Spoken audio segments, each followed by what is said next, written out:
O Lula nunca foi inocentado de nenhuma das acusações, nenhuma sequer das que ele foi condenado, nenhuma. Parte delas foi anulado porque 5 anos depois, o que é chocante, a gente tem que respeitar, porque a última palavra numa democracia, no Estado de Direito, é do Supremo. Mas daí admirar uma decisão dessa, para mim, não dá. Então veja, 5 anos depois, 14 recursos, mais ou menos na mesma direção depois, o Supremo entende que a vara de Curitiba não era a vara correta. Anula, porque não era o juízo natural, e manda começar tudo de novo. Isso não é inocentar, certo? É anula e manda começar tudo de novo na vara do Distrito Federal. Quando vai começar tudo de novo na vara do Distrito Federal, o Lula inteira 74 anos, 75 anos, e aí atinge a prescrição. Que é o seguinte, a prescrição é você, depois de uma certa idade, você não é mais processado se a pena for X, Y, Z e tal. Então ele não foi inocentado, ele simplesmente teve anulado o fórum, depois em Brasília, quando foi começar, foi prescrito. E as outras foram pela suspeição do Sérgio Moro, coisa que eu havia anunciado que ia acontecer. Então ele não foi inocentado, é mentira deles, estão mentindo despudoradamente, como se o Lula tivesse aqui uma acusação falsa, e a justiça disse, não, essa acusação é falsa, ele é... Uai, seu app de vídeos curtos. O Lula tem 20 milhões de reais na conta dele. Ele declarou isso? Não. Por quê? Porque está na conta do Instituto Lula. Ah, entendi. Que ele é o dono de 99,9% das cotas e um pau-mandado dele é o dono do 0,1%. E isso ele não declarou como patrimônio privado dele. E ele é que usa o dinheiro para o que ele bem quiser. 20 milhões, vai ver do que foi. 100% empreiteira. Qual foi a mentira? Recibo, palestra. Uhum. Mas só teve palestra durante um períodozinho. Depois que a Lava Jato aconteceu, nunca mais teve palestra, nem antes nem depois.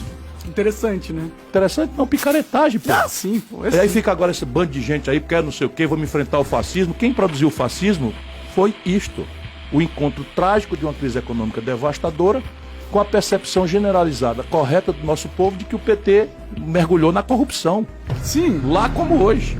Sim, pra mim é meio... E eu não tenho direito de participar do debate. Eu tenho que renunciar à minha candidatura, pedir desculpa pro São Lula, porque estou dizendo isto aqui.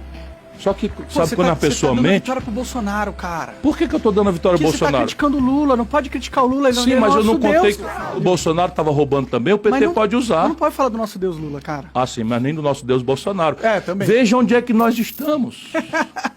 Veja onde é que nós estamos. É, cara... Uma nação que endeusa a política é uma nação doente. Pra mim, o melhor segundo turno é você lá com o Bolsonaro, pra ser sincero. Eu sei que o Bolsonaro é um merda e tal, mas é que, pô, o Lula... Pra mim, parece muito absurdo uma sociedade que aceita ter um presidente que estava envolvido no maior esquema de corrupção da história do planeta, talvez. Parece assim, tipo, o que? A gente tá vendo um filme de terror?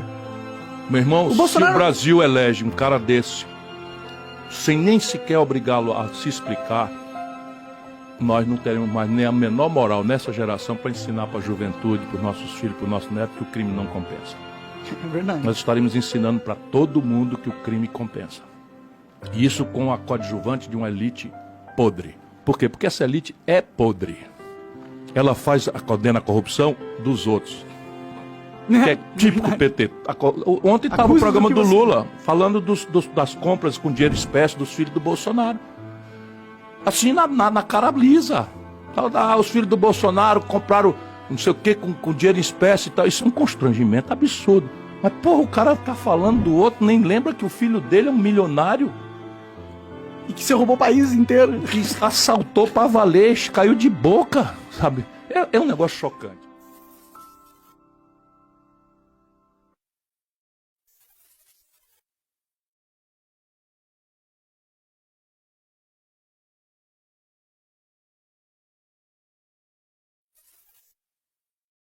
Uai, seu app de vídeos curtos.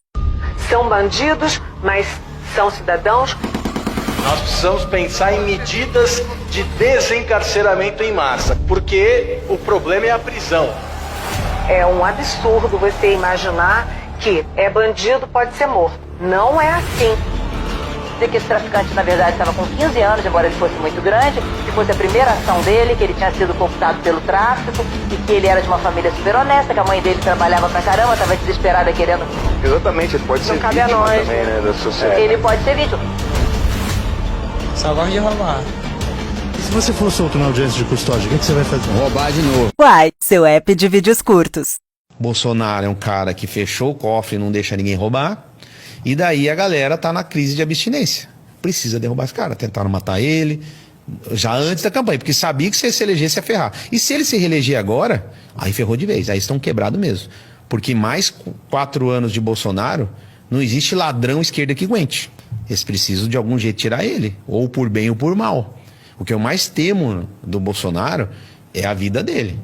Que vão tentar matá-lo de novo. Você acha que a vida do presidente está em risco? Não tenha dúvida, 24 horas por dia. E o interesse, Manu, Thiago, da morte do Bolsonaro não é só no Brasil. É o planeta que quer que ele morra. Infelizmente. É bem sério isso que eu tô falando. Tem vários países que querem a morte dele. Vários governantes querem a esquerda de volta. Vários governantes querem dinheirinho do BNDES indo para lá.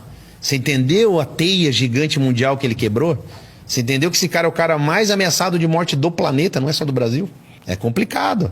É muito complicado. Uai, seu app de vídeos curtos. Uai, seu app de vídeos curtos.